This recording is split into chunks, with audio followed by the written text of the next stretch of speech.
छवि अति प्यारी, गौर बरन है तन सारी, केदारा छवि अति प्यारी। ये लक्षण गीत भी रागों में बहुत हैं, जो राग की विशेषता बताते हैं ना, कौन से स्वर लगे हैं, आरोह में कौन सा, अवरोह में कौन सा है। तो लक्षण गीत भी रागों में बहुत से बने हुए हैं। तो आपके देखे केदार राग की इतनी मधुर प्रस्तुति रही, मोहनदा प्रकट हो गए। तो बहुत समय से हम सोचे थे मोहनदा कहाँ गए करके, प्रणाम करते हुए अभिनंदन है सबको। और आज मोहनदा कोई प्रस्तुति आप दे दीजिए, क्योंकि बहुत समय से आपका कुछ सुन नहीं रखा हमने। प्रस्तुति क्या दूं मैं? यहाँ से मैं अभी पहलगाम में हूँ, एक होटल में अभी आ गया। मैं अभी घूम रहा था बाजार, एक मंदिर में गया था, और ममाल एक यहाँ पर मंदिर है शिव जी का, तो यहाँ से अभी आ ही रहा हूँ फैमिली के साथ। तो धन्यवाद करता हूँ, प्रणाम करता हूँ डॉक्टर तिलकराज जी का, चंपा दीदी को प्रणाम है, खिलानंद जी को प्रणाम सादर, और बहुत सुंदर प्रस्तुति आदरणीय चंद्रशेखर लोहनी जी की, बहुत आभार, स्वागत, अभिनंदन। डॉक्टर निर्मल जी का अभिनंदन है, हसमुख जी को प्रणाम, चरण वंदन दीपा पंत जी का बहुत बहुत प्रणाम। सबको आगे बढ़ाइए कार्यक्रम को। मैं जुड़ा हूँ अभी, अब आपकी रिकॉर्डिंग भी मैंने शुरू कर दी है, धन्यवाद। अच्छा, मैं सोच रहा था 2 पंक्तियां भजन की, जो मंदिर से आ रहे हैं आप 2 पंक्तियां गुनगुना देते तो मजा आ जाता।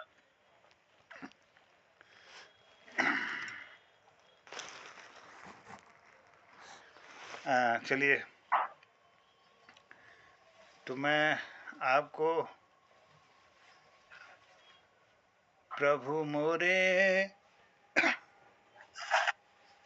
अवगुण चित न धरो, प्रभु मोरे अवगुण चित न धरो। आप पंजी, मुझे यहाँ थोड़ा होटल में मुझे असहज लग रहा है ना गाना, तो हम आप अलग बढ़ाइए। हमारे पड़ोसी भी हैं इधर, ये सब थोड़ा तो मैं धन्यवाद, क्षमा चाहता हूँ। जी धन्यवाद, आभार।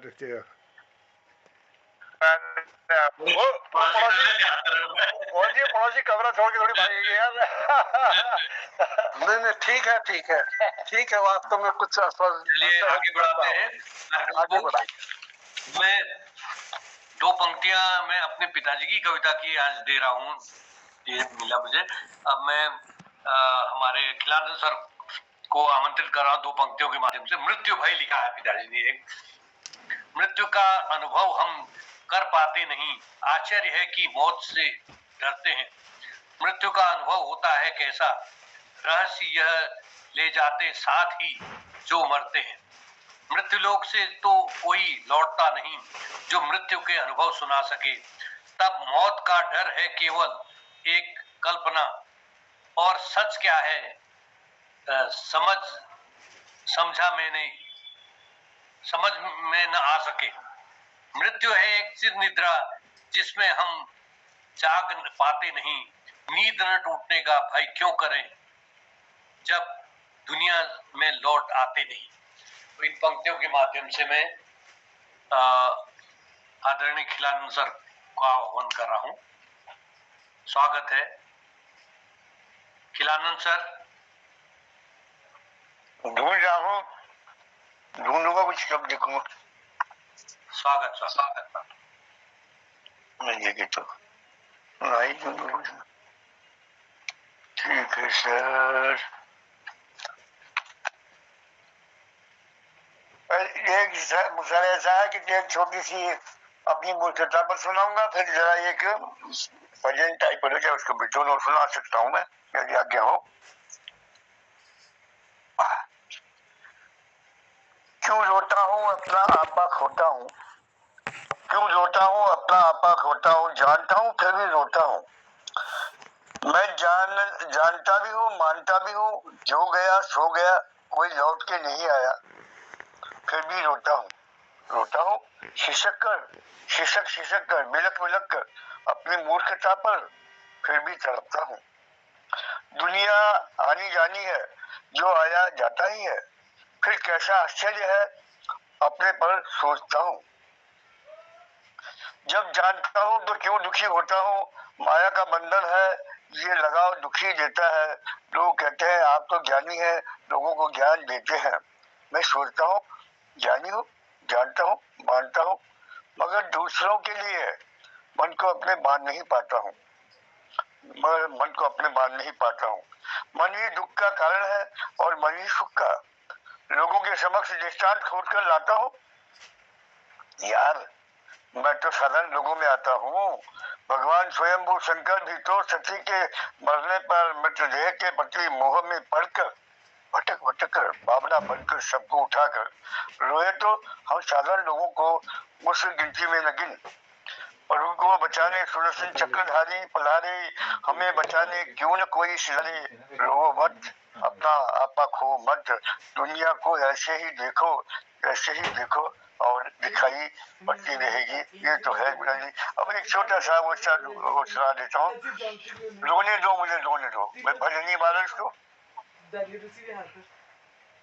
रोने दो मुझे रोने दो, अरे रोने दो मुझे रोने दो, मैलिए दिल का धोने दो, मैलिए दिल का धोने दो। दर्द के जर्री दिल का सुधार में, दर्द ये दिल का सुधार में बहने दो, बहाना लो बहाने दो। रोने दो मुझे रोने दो, दिल को न सहलाओ मेरे, दिल को न सहलाओ मेरे, मन को न बहलाओ मेरे। बंद किया इस अंध भवन में, बंद किया इस अंध भवन में, आने दो से आने दो, रोने दो मुझे रोने दो। मुझे न रोको, मुझे न रोको पथ चलने से, मुझे न टोको कुछ कहने से, मुझे न रोको पथ चलने से, मुझे न रोको टोको कुछ कहने से। उसके स्वयं यहाँ आने पर, उसके स्वयं यहाँ आने पर कहने दो मुझे, कहने दो रोने दो, तो मुझे रोने दो। बोझ लगा पीठ पर जो भी, बोझ लगा पीठ पर जो भी, चोटी पर पहुंचाना है, चोटी पर पहुंचाना है। शक्ति मांगनी है उसी से मुझे मांगने दो, मांगने दो यार मांगने दो, रोने दो मुझे रोने दो। राह दिखाने के निमित्त, राह दिखाने के निमित्त ज्योति मुझे जगवाने दो, ज्योति मुझे जगवाने दो। दयाबान कहते हैं उसको, दयाबान कहते हैं उसको, अक्षय है भंडार दया का, अक्षय है भंडार दया का। भीख मांग भीख, भीख दया की मांगनी है, पाने दो हमें पाने दो, रोने दो मुझे रोने दो। दान दया का पाने दो, गुण उसका हमें गाने दो, दान दया का पाने दो, गुण उसका मैं गाने दो। खटखटाता हूँ मैं द्वार उसका, भटका हूँ मैं भटका हूँ, भटका हूँ मैं अटका हूँ मैं भटका हूँ। रोने दो मुझे रोने दो, रोने दो मुझे रोने दो, दरिए दिल का सुधार में बहने दो मुझे बहने दो। सारा तेरा चाहता हूँ सारा दो मुझे सहारा दो, दया छुपा हुआ है नजरों से, छुपा हुआ है नजरों से, हमें जरूरत है उसकी। ढूंढ निकालना उसको मैं ढूंढने दो मुझे ढूंढने, रोने दो मुझे रोने दो, अपनी बात मुझे कहने दो। मिलती नहीं है शांति मन को, मिलती नहीं है शांति मन को, शांति बताता एक वही। क्षण में जाने दो उसके, शांति मुझे मांगने दो, शांति मुझे मांगने दो।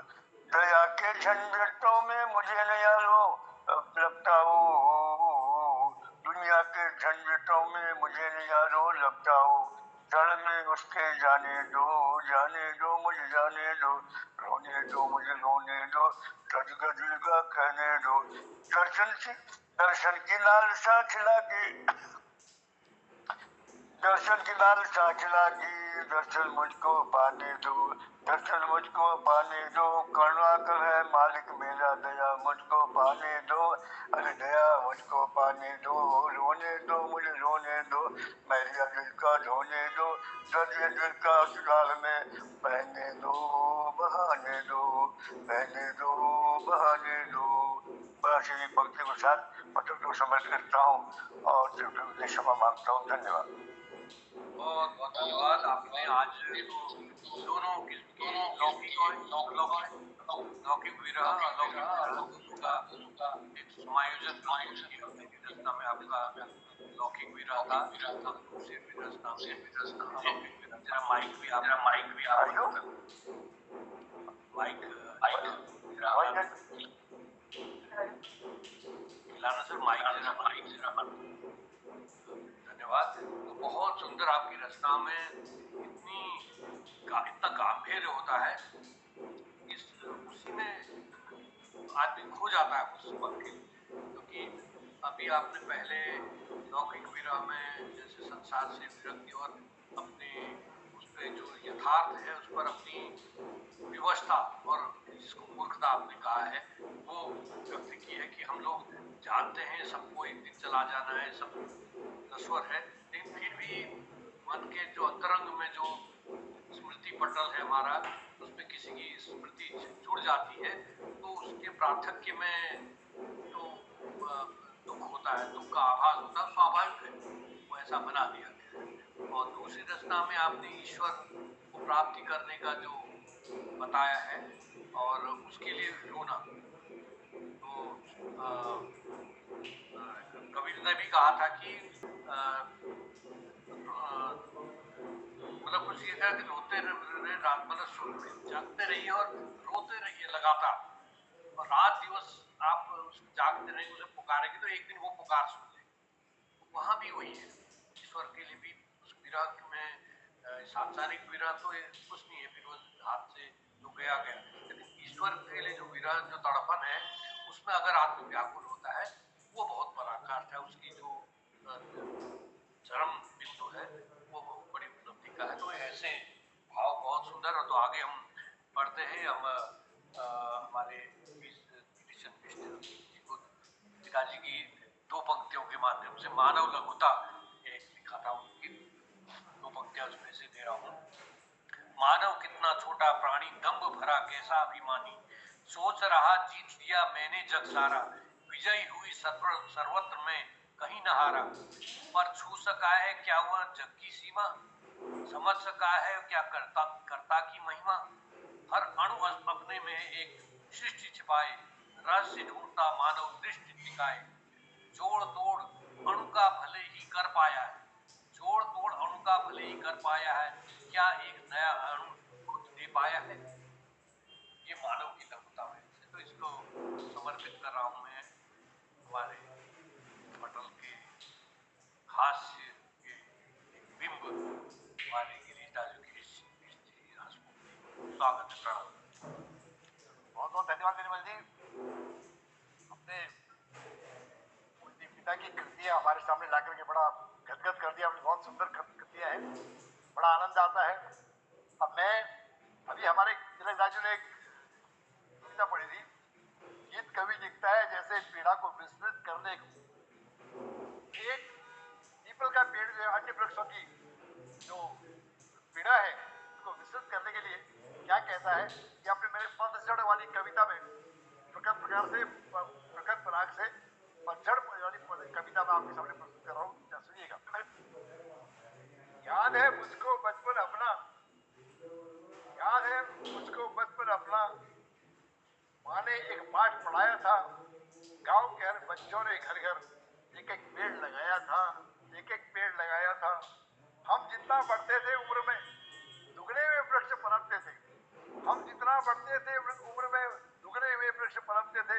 चंद समय में वे वृक्ष पति को छाया और फल देते थे, छाया और फल देते थे। मैंने ये वट बेचारे, मैंने ये वट बेचारे क्या जाने जग का झमेला है, याद मुझे जब उन वृक्षों ने पहला पतझड़ झेला, पहला पतझड़ झेला। शिशिर ऋतु के प्रथम चरण में, शिशिर ऋतु के प्रथम चरण में ठंडी रुत ने उन्हें घेरा। जब तक टुंड बने नहीं तरवर, जब तक टुंड बने नहीं तरवर, तब तक डाला डेरा, तब तक डाला डेरा। शिशिर ऋतु ऐसी डेरा डालती है, खिसक रहे कैसे यह विपदा आई, पूर्व जन्म की सजा पाप की क्या हमने आज है पाई। वृक्ष कह रहे पूर्व जन्म की सजा पाप की क्या हमने आज है पाई। बूढ़े पीपल के एक तरुण, उनका दर्द समझता है पीपल।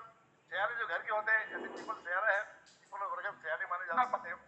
बूढ़े पीपल के एक तरुण अपना अनुभव बतलाया, अल्प समय ही रहती वृक्षों नग्न हमारी काया, नग्न हमारी काया। अल्प समय ही रहते वृक्षों नग्न हमारी काया।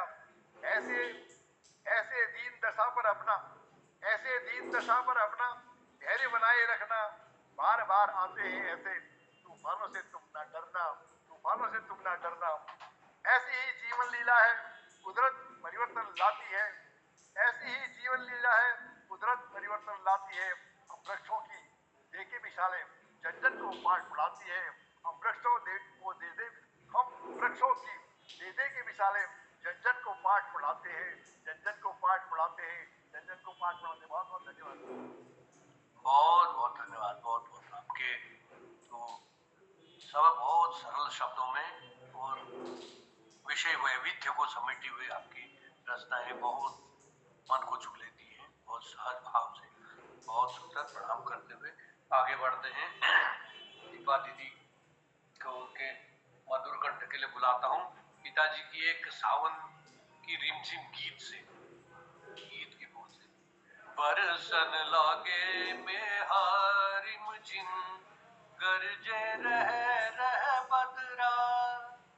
बरसन लागे में हारिम जिन, गरजे रह बदरा। धरती का तन भीजे निस दिन, छाए कोहरा गहरा। बिजुरी कड़के कौंधे चमचम, धावे कारे मेघ गगन में। मस्त मयूरा नाचे छम छम, गूंजे मल्हार वन उपवन में। गूंजे मल्हार वन उपवन में। रूप धरा का निखरे हर पल, बिखरे चहु दिश हरियाली। झरने झरने झरने झरने झरे घर, हार बन झर झर झरने झरे। हार बन झर झर बहे नदियां बन मत वाली। गोरियां झूले झूला वन वन, हर से उनका जियरा। माँ की चितवन रूप मनोरम, आए याद पिया हियरा। आए याद पिया हियरा, पिया हियरा। स्वागत है दीपा बहन जी। बहुत बहुत आभार, धन्यवाद। विद्वानों से भरे इस पटल को सादर चरण पर प्रणाम करती हूँ।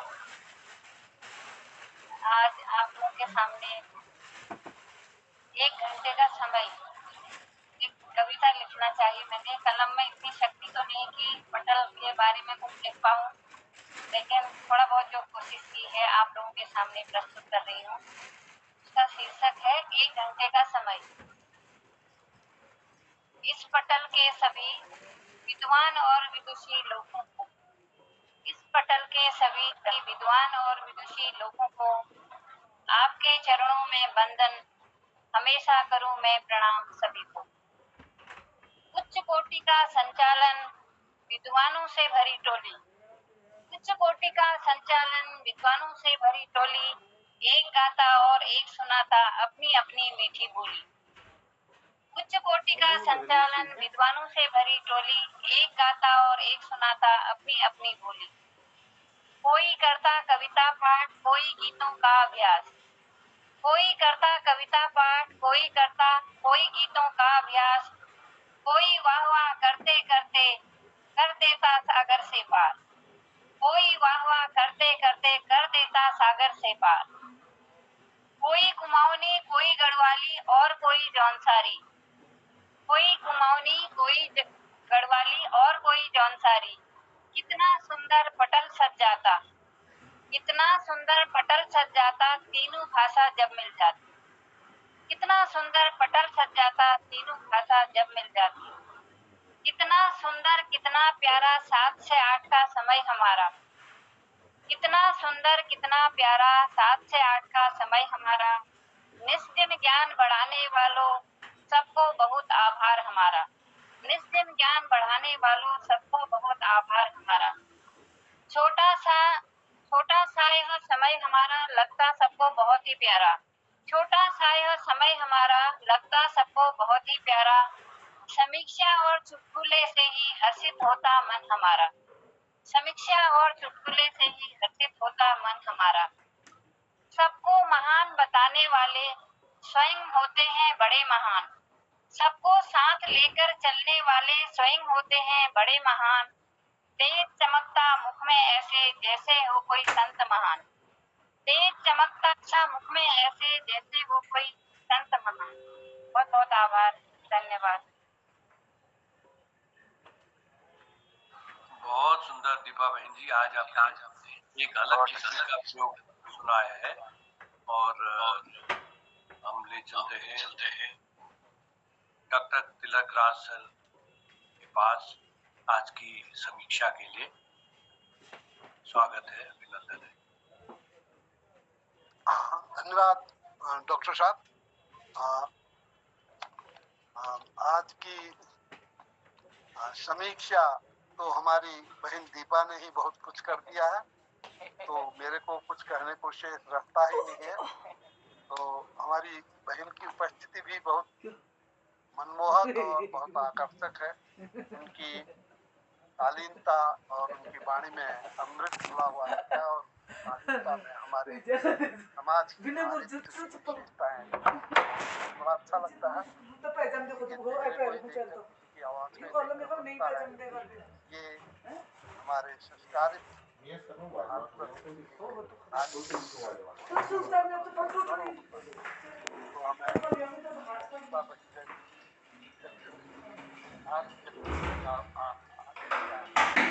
तो आज का सदरंग कार्यक्रम का संचालन डॉक्टर पत्नी ने किया। बहुत ही सुंदर ढंग से आपने संचालन किया। सर्वप्रथम आपने अपना भजन किया। जिनके हृदय श्री रामपति दिन और को नाम लियो न लियो। जिनके हृदय गुरु रामपति दिन और को नाम लियो न लियो। बहुत सुंदर ढंग से, बहुत मधुर ढंग से आपने ये प्रस्तुत किया और बहुत बड़ी बात कही कि जिनके हृदय में अगर राम बस गए हैं तो फिर वो चाहे फिर किसी के नाम लेने की जरूरत नहीं है, क्योंकि नाम बहुत ही शक्तिशाली है। हमारे सभी जगह कहा है धार्मिक ग्रंथों में कि जो अवतारी लोग हैं उनसे कहीं अधिक पावरफुल, उनसे कहीं अधिक शक्तिशाली नाम है। नाम जप की बहुत अधिक, यहाँ तक कि आजकल हमारे प्रेमानंद महाराज जी नाम जप की बहुत अधिक बात करते हैं कि नाम जपो नाम जपो नाम जपो। बहुत अच्छा लगा। तो आपने श्री गोपाल सिंह बिष्ट को बुलाया। उन्होंने केदार घाटी के प्रलय का बहुत सुंदर और बहुत कारुणिक वर्णन किया। आज पेले केला बगे डाना काना, इन शब्दों के साथ गंगा माँ से कहा कि हे माँ, तूने ऐसा क्या कर दिया कि पर्वत के शिखर तोड़ डाले और पानी के बहाव में हजारों लोगों को काल कर दिया। तुझे अपने मायके से इतना क्रोध क्यों आ गया? कौन सी त्रुटि हमने की है जिसके कारण मुझे इतना क्रोध दर्शाना पड़ा? और मैं इस विषय में सोच में पड़ गया हूँ, मैं तिमोत्तन में पड़ गया हूँ कि ऐसा क्यों हुआ। यहाँ तक कि तूने मंदिरों को भी नहीं छोड़ा, उनको भी बहाया और बामनी गांव में तो सभी को वैधव्य का दुख दे दिया। तो ऐसा भारी नुकसान कर दिया कि जहाँ देखो वहीं लाशें बिछी हुई हैं, सर्वत्र शमशानी सुनसानी है। ऐसा तुमने क्यों किया? मैं बड़े सोच में पड़ गया। फिर अपने आप ही वो सोचते हैं जो सुना उन्होंने, जैसी उस समय चर्चा भी चली, बहुत अधिक चर्चा चली है, जो चर्चा बहुत अधिक चली, उसी चर्चा का गोपाल दा ने वर्णन किया कि सुना कि बहुत गलत धंधे चल रहे थे यहाँ, इसीलिए माँ और शिव या जो भी सर्वशक्तिमान है उन्होंने कुपित होकर ही यह सजा दी है। ये चर्चा बहुत खुलेआम चली कि वास्तव में वहाँ बहुत गलत कार्य होने लगे थे और देवभूमि है तो उसने सजा दी। फिर इस पर प्रश्न ये चला था कि ठीक है, जिन्होंने गलत काम किया उनको तो सजा मिलनी चाहिए थी, माँ ने ऐसा क्यों किया कि जो वहाँ सभी तो गलत नहीं गए होंगे, कुछ तो सही लोग गए होंगे, उनको भी क्यों सजा में लपेट दिया, ऐसा भी प्रश्न इसमें उठा। तो इसमें बहुत तर्क वितर्क चला। तो बहुत कुछ लोगों के दिमाग में ये था कि कहीं ना कहीं हम लोगों की ही असावधानी, हम लोगों की ही गलती से ये सब कुछ हुआ है, चाहे वह वैज्ञानिक दृष्टि से हमने छेड़छाड़ किया हो प्रकृति के साथ, या हमारे आध्यात्मिक दृष्टि से हमने कुछ गलत किया हो, दोनों ही बातें उसमें बनती हैं। एक साथ प्रभाव पड़ा, जो पहाड़ों को तोड़कर हमने उसके साथ छेड़छाड़ किया है, और जो हम वहाँ आध्यात्मिक दृष्टि के न जाकर वहाँ गलत कार्य करते हैं, बहुत से गलत कार्य, उसका उल्लेख यहाँ करना उचित नहीं, सभी लोग समझते हैं, आप सभी लोग विद्वान हैं, तो वहाँ बहुत गलत गलत काम ही होने लगते हैं। तो यही उन्होंने कहा है। फिर डॉक्टर साहब ने जलें दीप जलें कोटि कोटि दीप जलें, तिमिर मिटाने प्रेम बढ़ाने जलें दीप जलें, इन पंक्तियों के साथ। और सबसे बड़ी बात, आज हमें बड़ी खुशी हुई, बड़ी प्रसन्नता हुई कि डॉक्टर साहब ने अपने पापा की, अपने पिताजी की कविता को सुनाया, और उनकी कविताओं को देखकर मुझे लगता है कि बहुत उत्कृष्ट कविताएं उन्होंने लिखी हैं। और मैं पुनः डॉक्टर साहब से निवेदन करूंगा कि अपने पापा की और अपनी कविता संग्रह तुरंत निकालें, शीघ्र निकालें। भगवान की कृपा से अब आर्थिक रूप से भी सरकार ने इतना पहले का जैसा नहीं किया है कि हम इतना खर्च न कर सकें, क्योंकि हमारी स्थिति पहले तो ऐसी थी कि हजारों में रुपया मिलता था। मैं रिटायर हुआ तो उस समय 19,000 रुपये मिलते थे, और आज रिटायर हो गया हूँ तो रिटायर होने के बाद 55,000 रुपया मिल रहा। तो उस समय तो स्थिति बड़ी कारुण्य थी, हम कर नहीं कर पाते थे, तो आज तो स्थिति बदल गई है। तो आपने इन पंक्तियों के साथ बुलाया था, मुझे ही बुलाया, मैंने एक अपनी कविता सुनाई, गीत मधुर लिखता कवि जैसे, पीड़ा को स्मृत करने को, इस कविता को सुनाया। और इसके बाद आपने एक कविता अपने पापा की सुनाई, जिसमें कविता के विषय में कहा गया था कि यह केवल शब्द विलास नहीं है। बहुत अच्छी बात कही कि यह शब्द विलास नहीं है, बल्कि यह एक तपस्या है, एक साधना है। वाह, इतनी बड़ी बात कही आपके पापा ने। वास्तव में कविता शब्द विलास नहीं होता, यह बहुत बड़ी साधना होती है, बहुत बड़ी तपस्या होती है। इसमें आदमी अपने हृदय में बहुत कुछ सोच कर लिखता है। तो बहुत बड़ी बात उन्होंने कही, इसीलिए मैं कह रहा हूँ कि आपकी कविताएं बहुत उच्च स्तर की हैं। आप तो इन पंक्तियों के साथ आपने चंद्रशेखर लोहनी जी को बुलाया। श्री लोहनी जी हमारे पटल पर एक ऐसे ध्रुव तारा चमके कि जो बहुत दिनों बाद चमके, और चमके तो ऐसे चमके कि दिल खुश हो गया। तो आपने एक राग दरबार में राग दरबारी में राग केदार, सॉरी माफ कीजिएगा, राग केदार में सुनाया। फूल चुनन चलो बेगी सजनी, हमर पिहरवा घर आवत है, चरण कमल में उनके पढ़ूंगी, अपनी कहूँ कुछ पिया की सुनूंगी, हंस हंस पिलवा के गले लगूंगी। वाह, बहुत ही सुंदर ये राग दरबारी में जो कविता आपने राग सुनाया, ये होली के लिए बहुत फिट लगता है मुझे। होली में गाने के लिए पिहरा के गले लगने में तो मस्त होकर हम तो मस्त हो जाते साहब। अगर इस गाने को सुनते तो डांस करने लग जाते। अब भी डांस कर सकते हैं हम, अगर ताल सुर में हो तो। इस 80 उम्र में भी मैं झेपता नहीं हूँ। तो ये इतनी सुंदर आपने राग सुनाया कि आनंद आ गया, क्योंकि उस परम सत्ता से मिलन सुख का जैसा आभास होता है। तो यही है बात कि हम क्या देखते हैं।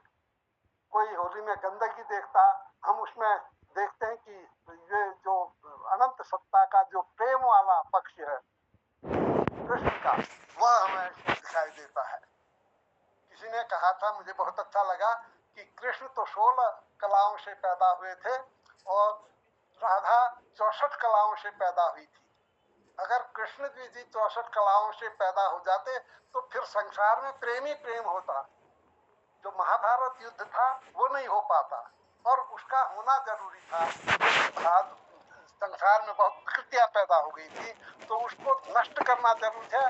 इसलिए भगवान 64 कला में उत्पन्न नहीं हुए, वे केवल 16 कला को लेकर आए और अपनी शक्ति को उन्होंने 64 कलाओं में ही अवतरित किया। और उनके 64 कलाओं का प्रभाव इतना अधिक है कि आज ही हम राधा राधा जपते हैं, कृष्ण कृष्ण कम जपते हैं। यही कारण है, क्योंकि उनका प्रेम का जो है स्वरूप, वह हमें उस आत्मा से जोड़ता है जिसके लिए हम छटपटाते हैं। आज तक छटपटाते हैं, वह छटपटाहट कभी समाप्त नहीं होता। लोग उसे सांसारिक मानते हैं, वह छटपटाहट वास्तव में ईश्वरी होता है। इसीलिए इस अवस्था में भी जो जो आदमी बूढ़ा होता है, वह प्रेम के विषय में अधिक गूढ़ समझने लगता है। कारण यही है, क्योंकि जवानी में तो वो वाला प्रेम दूसरा ही होता है, जो जो बूढ़ा होता है तो उसका प्रेम बढ़ता जाता है। यहाँ तक कि आपने देखा होगा, बूढ़े लोग हर बच्चे को अपने बड़े प्यार से देखते हैं। जवानी में वो अपने बच्चे को प्यार से देखेगा, जो जो बूढ़ा हो जाएगा तो कोई भी बच्चा दिखेगा तो उसे ऐसा लगता है कि जैसे वो अपना बच्चा हो। तो ये परिवर्तन इसीलिए होता है कि प्रेम ही सब कुछ है। तो आपके चंद्रशेखर जी के बाद आपने कान्हा रे नंद नंदन करके उसको, उसी राग को, केदार राग को मैं ये सुनाई कुछ पंक्तियां, बहुत अच्छा लगा। और उसमें मेरी भावना चल रही थी कि काश आप दोनों ही रागों को सुनाते रहते पटल पर आज तो, या किसी दिन तो मजा आ जाता। किसी दिन ऐसा चुनिएगा जब आप दोनों ही राग को सुनाते रहें और हम सुनते रहें। आपके बाद श्री मोहनचंद जोशी जी आए, उन्होंने प्रभु मेरे अवगन चित्त न धरो ये कहा, और उनके पास समय नहीं था, होटल में थे तो अधिक सुना नहीं पाए, लेकिन उन्होंने अपने ये तड़का देके बड़ा आनंद कर दिया। छौंक तो बहुत बड़ी चीज है, छौंक से दाल का स्वाद ही बढ़ जाता है। तो आपने हमारे उन्होंने जरा ना मोहन दादे प्रतिवेशी के भाई से प्रतिवेशी के भाई से फिर सुनाना बंद कर दिया। नहीं, तड़का डाल दिया भाई, तड़का डालते थे तो दाल को छोंको, बिना तड़का के कुछ नहीं होता। जहाँ तड़का डाल दो तो मजा आ जाता है। तो आपने आनंद बरसा दिया। उसके बाद आपने मृत्यु का अनुभव किसी को होता नहीं, ये वाली अपने पिता की कुछ पंक्तियां सुनाई। फिर भी हम भयभीत रहते मृत्यु से। अच्छा, जबकि मृत्यु का अनुभव किसी को नहीं होता, क्योंकि जिसको मृत्यु का अनुभव होता है तो वो तो मृत्यु हो गया, वो चला गया, तो पता नहीं क्यों भयभीत रहता है, कारण समझ में नहीं आता है। तो बड़ी अच्छी बात, बड़ी ऊंची बात, बड़ी दार्शनिक बात उन्होंने कही। हमें जीने तक, हम जीने का आनंद लें, मृत्यु से भयभीत न रहें, इसका श्रेय यह था। इन पंक्तियों के साथ आपने श्री खिलानंद जी को बुलाया। खिलानंद जी ने क्यों रोता हूँ जबकि जानता हूँ मैं जो आता है वह चला जाता है, फिर अज्ञानी क्यों बनता हूँ, और मैं अपना आपा क्यों खो देता हूँ। इस तरह की पंक्तियों से उन्होंने अपने वियोग को बतलाया। जो सांसारिक वियोग था उससे आजकल बहुत पीड़ित है वे, और स्वाभाविक है इस उम्र में साथी का चला जाना। मैं कल्पना भी नहीं कर सकता हूँ, हम लोग जिनके साथी हैं, संगी हैं, वो कल्पना भी नहीं कर सकते हैं कभी वियोग होने की। तो उनका वियोग हुआ है, बड़ा कष्टकर है। तो उसके बाद उन्होंने दूसरा भजन गाया, रोने दो मुझे रोने दो। तो बहुत अच्छा लगा ये भी, रोने दो मुझे भी। मेरी एक कविता थी जो मैं ढूंढ रहा था, मिल नहीं पाया। तो मानवता क्या है, फिर एक ये बतलाया आपके पापा ने, डॉक्टर साहब के पिताजी ने, मानवता क्या है, इस पर कुछ बातें उन्होंने बताई। और श्री गिरीश चंद्र बिष्ट हंसमुख जी को बुलाया, उन्होंने पतझड़ पर कविता कही। बहुत सुंदर कविता आपने बतलाई, और आपने भी जीवन के यथार्थ को बतलाया कि पतझड़ क्या है और कैसे हम जीवन में सीखते हैं, कि कैसे हमें सीख लेनी है इस पतझड़ से भी। इन बातों को आपने बताया।